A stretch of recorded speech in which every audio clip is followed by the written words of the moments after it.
Hey guys, welcome to the video. Hope you're all doing well. Today we'll be taking a look at the Catapass with Keltullis, which is one of the stronger decks in the game right now in my opinion. It's not very easy to pilot and it can feel extremely terrifying to go up against it if you don't know how to handle it, basically. So I'll just start off by going through the cards, and then after that we will discuss some of the strengths and weaknesses of the deck, and maybe talk about the mulligans, some matchups, and how to play against it, basically. So if we just start with the cards here, then you can see we're running Crystal Skull, and Crystal Skull is kind of like a meta call. You don't necessarily need to run Crystal Skull, but Lockdown is quite popular, and having a card like Crystal Skull in your deck kind of just improves that matchup quite significantly. Then first off, you have Neuromancy. The deck is very combo dependent. You have some very specific cards you want to play in specific situations, so having a card like Neuromancy just makes a lot of sense. Then we have our main win condition, which is Keltullis. It starts as 9 for 13, and as you know, then on turn end, it destroys the lowest unit from the side that has the most units on it. And basically, because of that, the general idea of this deck is just to play as few units as possible. As you can see, you're only using 14 of our unit slots, so I guess we could have one fewer unit, but almost we are at the lowest possible limit. Then we have Heatwave. Nothing specific. You just run Heatwave because Heatwave is one of the strongest cards right now. It answers scenarios, and it's a 12 punish. It's just a very, very solid card that finds good value in almost every matchup. Then we have Urgen. Urgen is very nice because quite often with this deck you want to abuse coin. Regardless of coin, actually you want to try to see if you can win an even. And a card like Urgen just helps you do that. Just slamming 13 points on the board, boom. There's not much the opponent can do to that. And then the key concept of the deck is in zero dash. Basically, if you're on red coin, you don't have to play dash. In red coin, you can just play your strong point spam cards like Urgen and maybe Beast and Phantom. But if you're on blue, then usually we just end up overcommitting quite hard. So instead, we are playing dash. So what you can do in blue is that you play dash and you use Crystal Skull. That leaves two options for the opponent. They can either ignore it, and then you reverse the coin flip. All of a sudden, you're on red coin now, but you still have the stratagem, so it's quite a lot of points you're reversing. Or they can answer it with a heat wave. Now, if they answer it with a heat wave, that's not great for you. Okay, they got rid of it, but at the same time, the heat wave is gone. Now, do they even have an answer for your Keltullis? Do they have any answer for your Urgen, your Osril, your Beast, that sort of cards, right? So it's usually fine to drop dash round one and just be like, if you use Tall Punish on it, you use Tall Punish on it, I'm good. But obviously we're running Cave Troll. Cave Troll is Defender. So if you have access to both Cave Troll and Zero Dash in round one, quite often it is correct just to go for Cave Troll and then play your dash. That means that the opponent has no way of getting to deal with your dash. Sure, if they have Purify and Tall Punish, but in a lot of matchups, it's just not possible for the opponent to deal with it. So Cave Troll is really strong in this deck as well, just because it protects your very powerful engines. So, I mean, if dash go through, then after that you just want to keep on point spamming. It's very difficult for the opponent to get out of uneven. It's kind of similar to Lippy in that regard. You have a bunch of these cards like Beast, Phantom again, and then you have some of these A rushes that just give you so many points that it's just difficult for the opponent to keep up with it, at least without overcommitting. Then we have Imlerith Wrath. It's just a nice complement to the Heatwave because it's another tall punish. You can basically kill whatever we wanted to kill because we go so tall. So it's basically just reach destroy any unit, which is obviously pretty insane Fate provision. Then we have Frenzied Dow. And Frenzied Dow is a little bit debatable. The issue with the 7P slot here is that there's not really anything else you really want to play. One thing I did consider was to play Strigger. And I think that's a decent choice. If you want to go Strigger, definitely go Strigger. The nice thing about Dow is that if the opponent tries to counter you or have a single movement in the deck, you can move Kelly back. Sometimes some engines are roll locked. Dow also works as kind of a lock that plays for 7 for 7. So in that situation, Star is just a decent card, but also matchups where it's just a 7 for 7. In that case, you'd be better off going for something like Strigger. So you could definitely try to play around with this card. It's by no means auto-include, and if it's not finding good value for you, then feel free to switch it out. The next two cards we got here is Beast and Phantom. I've already mentioned them a few times, but they're just so good. Like, they go to 6 already. Not very many decks run 6-point removal. That means that they go out of removal range and they just grow by either 2 or 1 point per turn. A card like Phantom also means that against Lockdown, which is supposed to be one of like the worst matchups, then it actually becomes rather good because you just jam Phantom. There's nothing they can do to it. They can't lock it because it got Veil. They can't poison it again because it got Veil. They can't really coup it either because it starts at 6. So like, it's very difficult for them to set it up. Then next up we got Parasite. Parasite plays for 6/6, but it's very flexible. You can use it as removal, or you can use it to just play on one of your own units so that your killer will find more value. Remember that all you want to do with this deck is basically to play as few units as possible, preferable some strong engines or some like very point heavy cards, and then just play a bunch of specials so our killer will just continue burning. Then we got a Thunder. Again, also just help with the game plan of sort of just controlling the opponent's board, because we are point spamming rather well. If we can deal with the opponent's engines, then it's good for us.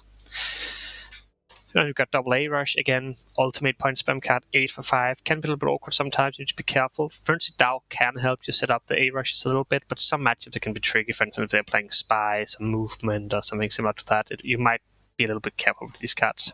Then you've got Taskmaster. Usually not that important because you're playing Carapace, but then again, sometimes you kill Lockdown, and this card against Lockdown just improves that matchup massively. Because now all of a sudden, if they lock your Dash or your Beast, that sort of stuff, you can actually purify them, and you're just testing, do they actually have enough locks?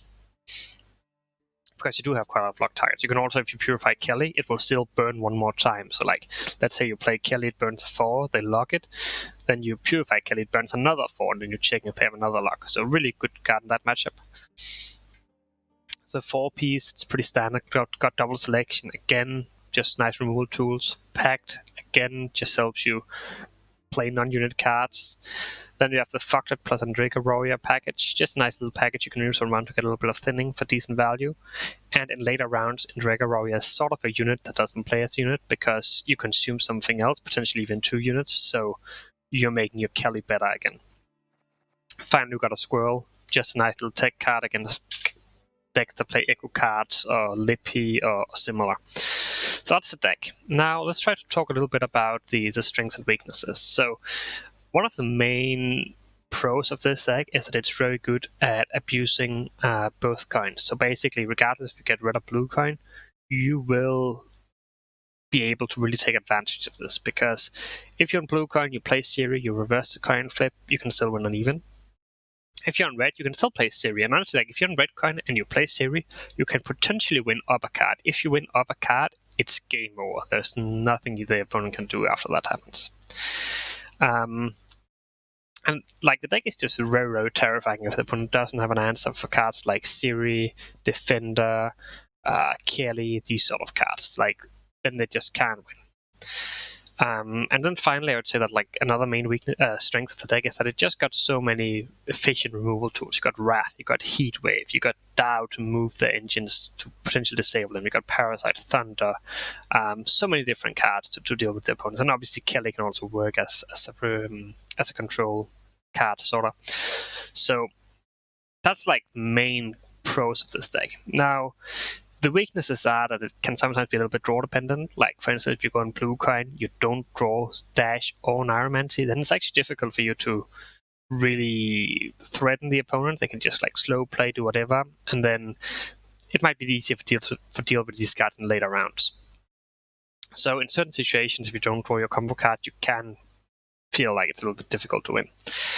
And then it's also a little bit weak to decks that run several tall punishes and a purify. You can kind of assume that most decks have one tall punish, which is fine. This deck doesn't care too much if the opponent just has a single tall punish. But if they have like Lippy, they're running both Curse and Corruption and Heatwave, or Precision Strike that's running Heatwave and Curse and maybe Professional, that's starting to get really difficult to beat. And then the deck is actually hard to play. Like, it's probably fairly easy to get like a general idea of how the deck goes. Like, you play your Dash, you use Crystal Scholar, and then you hope that it goes through, right? Like, that's pretty standard. But there's a lot of decisions. Also in round 2, do you bleed? Do you not bleed? That will make the deck kind of difficult to pilot well, and it's very dependent on different matchups. There's some different, like in every matchup, there's like some small things that can really influence the outcome of the game. So definitely not an easy deck to play, but huge potential in my opinion. In terms of the mulligans, usually you kind of just want to have a lot of goals. You don't need to have a card like Usher in your hand. Maybe if you have like too many goals, you could also kick, like maybe if you don't need Wrath on one, maybe you can kick that. Stuff like that. But for the most part, just keep your goals. They're great. And yeah, just get rid of the Usher because it's kind of dead round 1. Unless maybe if you do have, so basically if you do have an Endrega Warrior here, then you can keep Ergen, because like if you both have Ergen, Oswald, and Endrega Warrior, you could potentially keep that combo because you can also go Oswald round 1. Quite often though, you would rather just go for Oswald in round 3 as your big finisher. So that's kind of the mulligans. For the matchups, I won't go into specific matchups, or rather just give some general guidelines. I can mention like a few of them, but like basically if a deck can't answer Dash and Defender round 1, they're in a bad spot, because after that you will quite often win uneven, and if you win uneven, you can just bleed with your Kelly. You don't care about you losing your card, because then in round 3, in a short round, you have Leader, you have Oswald.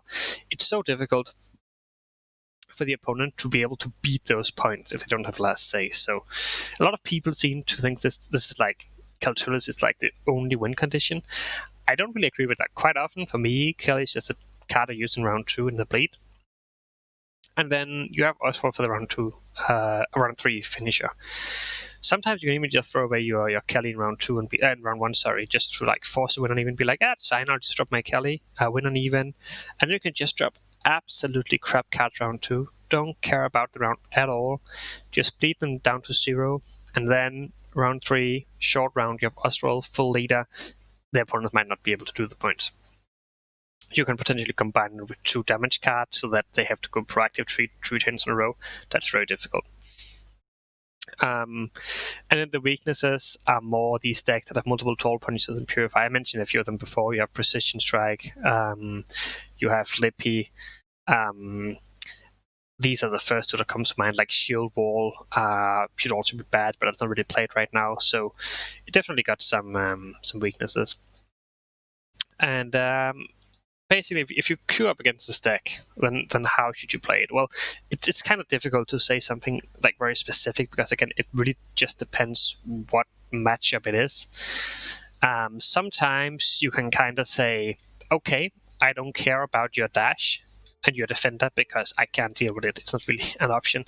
You just say, they will go through, I accept it, and then just try to slowly develop your engines, play it like you know this round is going to go deep.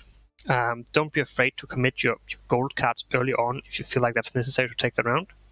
And then you might just be forced to go down 2 cards, and that's fine, because then you force a long round 3 versus Kelly. If you then have an answer for that Kelly in round 3, like maybe they go Defender, Siri round 1, you then win the round down 2 cards, then round 3 you have like a Heatwave for the Kelly, and then you actually have a lot of engine value. Then you're forcing a fairly long round 3. But yeah, so basically you're forcing a fairly long round 3. You have an answer for the win condition, and then you can actually win. But don't let them win uneven and let them bleed you. If that happens, it's very, very tough to recover. So that's like the basic game plan of the deck. I'll show you one game so you can also get an idea of how it works in practice.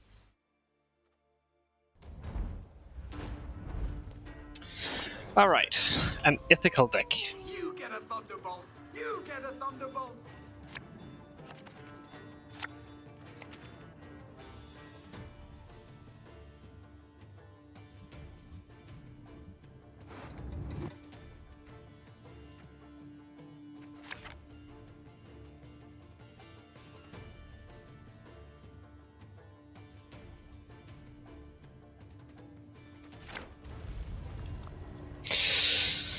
So in the opening place, you already have quite a few options as Kelly.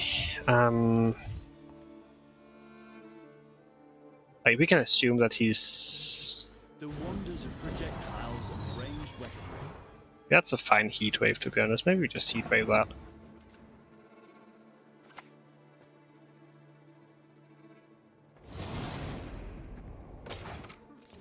It's fine. Why didn't you play one sport instead of one selection? Makes the Vi matchup so much better.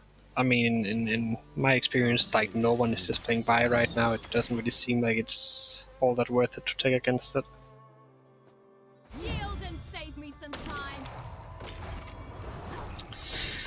And just go selection next.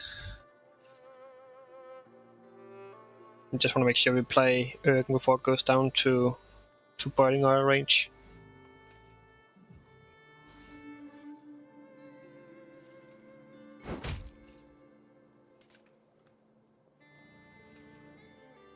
If he has Prince, then we can kill it, and I've seen a few people playing Prince lately, but I'm not sure if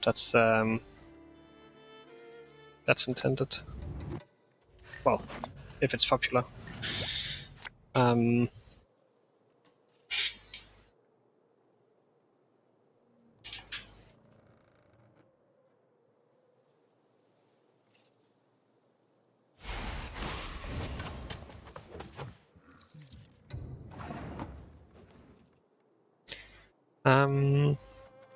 Just do this.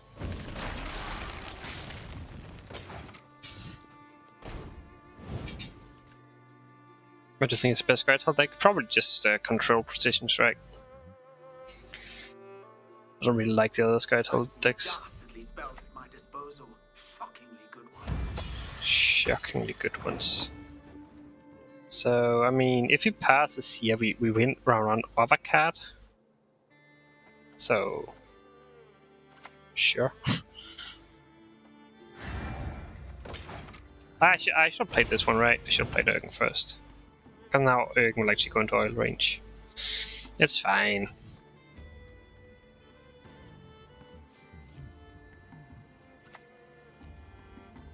What's going on about this Mark fella? I guess that's like, we can play it, we can wait, like, there's no point in actually doing. We'll just drop another engine here. And fucklet. Parasite. Could be okay as well, though. If I'd drawn an A-Res displacement, would have been a little bit monker. Did I just actually did this one grow this turn? Didn't actually pay attention. Climbing's the easy bit. Getting down's another matter. Maybe that was a little dummed up. Yeah, it grew. Oh, okay, then it's fine. Then it's absolutely fine. Also, can I ban this Felix guy somehow?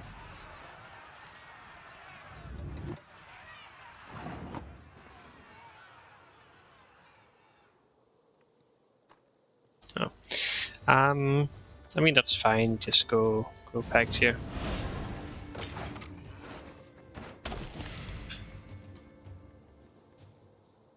Gonna play into the Igni now, which we might actually want to try to play. We can't play around it though.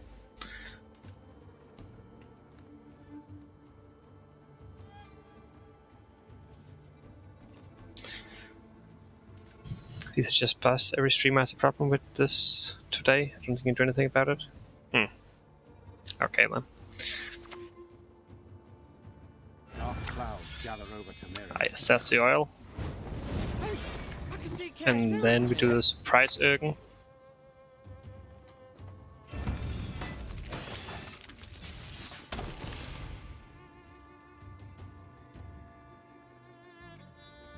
This is gonna be so sad for him. I've seen dastardly spells at my disposal. I guess he can go, like, Igni now or whatever. But like, we can just go icy then. Why is he playing Dun Banana? I don't know.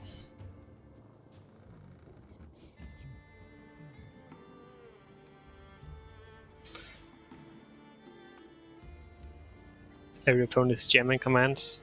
We can jam back. You shall perish, worm. Because he's a dumb banana. I mean, losing down a card isn't particularly fun in round 1. I'm not sure if it's possible to recover from that, but maybe.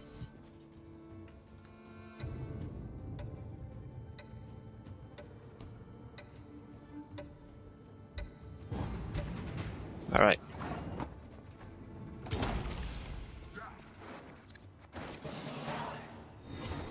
I admire his commitment.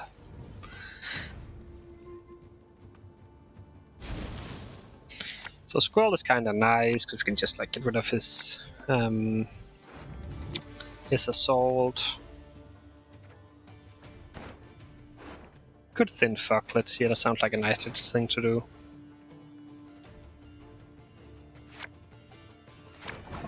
Yeah, perfect.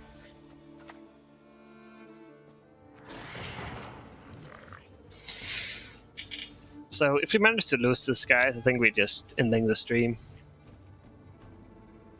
I wouldn't be able to handle a loss now. Maybe it would be a wholesome Cohen deck with Banner. Yeah, that would be that would deserve some props. DC, DC, DC. Yeah, I mean that would. One of you must know the answer, surely. I mean, my dude. My dude.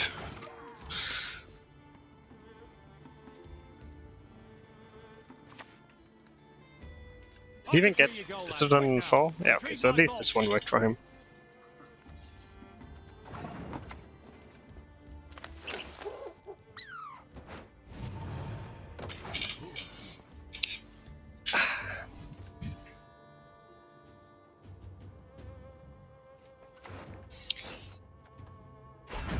Uh-huh. Shit.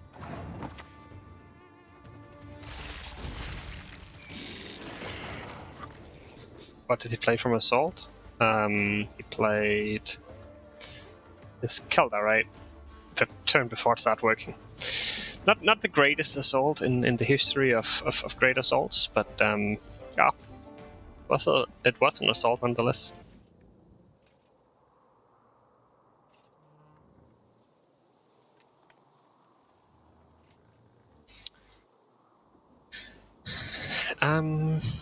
Yeah, I'm not. Oh, he goes to leader. Yes, I like this guy. Ah, yes. The Scytheman coming down. Oh. Erden next.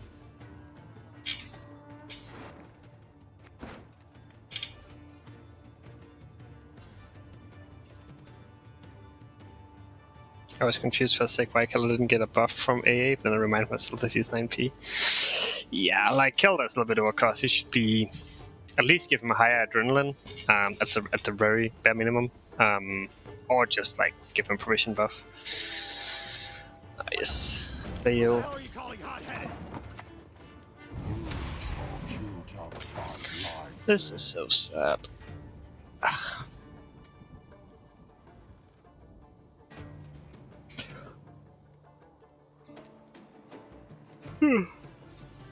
What do you want to do?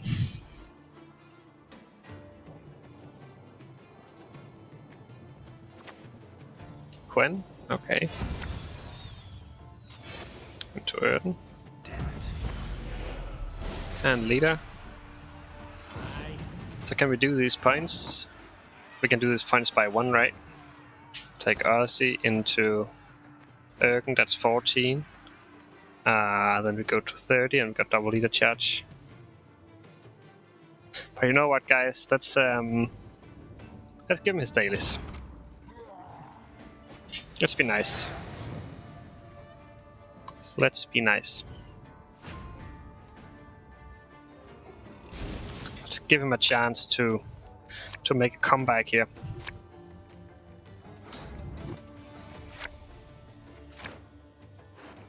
Pretty shitty top decks, but DC, DC, DC. Yeah. Can I come down now? Resist and you prolong your suffering. Your fate is sealed. Okay. How do I mess the cam up like so many times in one stream? That is quite impressive.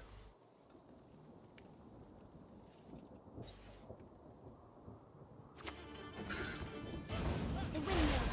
Sticks spin around and smash you. Alright.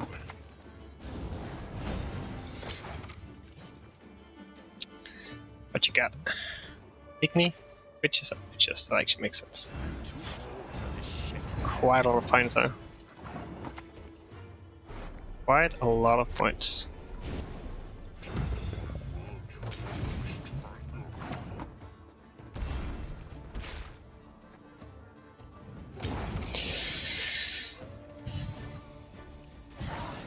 Forcing opponents to suffer more by not 2-0ing when it comes to having a second Erden. Yeah. I mean, that, like, if you, I mean, losing an even is bad, right? Losing down a card, that's like, you can't win from there. I think that's just borderline impossible. That's it for the video. I hope you liked it. As always, if you have any questions, then feel free to post them in the comment section below, and I'll do my very best to answer them as quickly as possible. See ya!